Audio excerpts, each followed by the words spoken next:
আমরা অনেক উৎসুক জনতাকে দেখতে পাচ্ছি, অনেকে আসে এখানে দেখার জন্য, কিন্তু নিরাপত্তার কথা ভেবে আমরা অনেককে ভিতরে অ্যালাউ করছি না এই মুহূর্তে।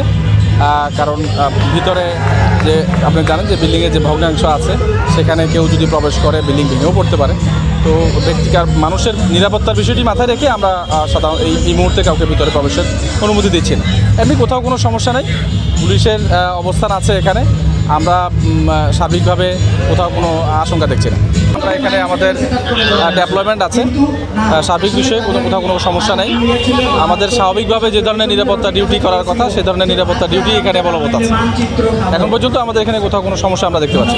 এটা আমাদের প্রতিনিয়তই, গতকালকেও আমাদের ডিসি রমনা স্যার আপনাদেরকে বলেছেন, আমাদের স্বাভাবিক যে নিরাপত্তা ডিউটি করার কথা সেই ধরনের নিরাপত্তা ডিউটি এখানে বলবৎ আছে। এখানে নতুন করে স্পেশাল কোনো কিছু আমরা দেখি। যদি আপনারা কোনো আশঙ্কাই না করেন তাহলে দুই পাশে ব্যারিকেড দেবেন। আশঙ্কার বিষয়টি হচ্ছে, আপনাকে আমি ইতিমধ্যে বলেছি যে এখানে যে বিল্ডিংটি আছে, বিল্ডিংটি যে ভগ্নাংশ আছে সেখানে যদি কোনো ব্যক্তি প্রবেশ করে, সেটি যদি ভেঙে পড়ে বা নিরাপত্তার বিষয় আছে, তার নিরাপত্তার, পাবলিকের নিরাপত্তার বিষয়টি মাথায় রেখে আমরা এখানে পুলিশের পহরা আছে, পুলিশ এখানে অবস্থান করছে।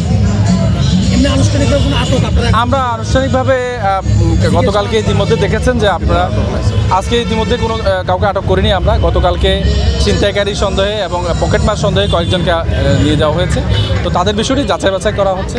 তাদের বিষয়ে যদি কোনো সুনির্দিষ্ট অভিযোগ না থাকে যাচাই বাছাই করে পরবর্তীতে ব্যবস্থা নেওয়া।